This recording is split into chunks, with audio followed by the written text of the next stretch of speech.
ಶ್ರೀರಾಮಕೃಷ್ಣರು ಹೇಳ್ತಾರೆ, ಈ ಪ್ರಪಂಚ ಅಥವಾ ಜೀವನ ಅಮಟೆಕಾಯಿ ಇದ್ದ ಹಾಗೆ.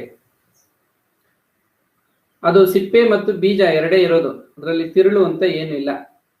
ಹೀಗೆ ಈ ಜೀವನದಲ್ಲಿ ಏನು ಇಲ್ಲ ಅಂತ ಅರ್ಥಕೊಂಡ್ಮೇಲೆ ವೇದಾಂತದಲ್ಲಿ ವೇದಾಂತ ವಾಕ್ಯಗಳನ್ನ ಶ್ರವಣ ಮಾಡುವಂತ ಅಧಿಕಾರ ಬರುತ್ತೆ. ವೇದಾಂತ ವಿಚಾರಗಳಲ್ಲಿ ಶ್ರದ್ಧೆ ಬರುತ್ತೆ. ನಂತರ ಅದನ್ನು ಅರ್ಥ ಮಾಡಿಕೊಳ್ಳುವಂತಹ ಸೂಕ್ಷ್ಮತೆ ಕೂಡ ಅವರಿಗೆ ಉಂಟಾಗುತ್ತೆ. ಪ್ರಜ್ಞೆ ಆ ಹಂತಕ್ಕೆ ವಿಕಾಸ ಆಗಿರುತ್ತೆ. ಹಾಗಾಗಿ ಜೀವನ ಸಾಕು, ಪರಮಾತ್ಮ ಮಾತ್ರ ಬೇಕು ಅನ್ನುವಂತಹ ಸ್ಥಿತಿ ಬಂದಾಗ ಈ ಒಂದು ಹಂಸಗೀತೆ ಅನ್ನುವಂತಹ ಉನ್ನತವಾದ ಆಧ್ಯಾತ್ಮದ ವಿಚಾರಗಳು ಅರ್ಥ ಮಾಡ್ಕೊಳ್ಳೋದಕ್ಕೆ ಸಾಧ್ಯ ಆಗುತ್ತೆ. ವೈರಾಗ್ಯ ಇಲ್ಲದೆ ಇರೋರಿಗೆ ಇದರಿಂದೇನು ಅಷ್ಟೇನು ಉಪಯೋಗ ಆಗೋದಿಲ್ಲ.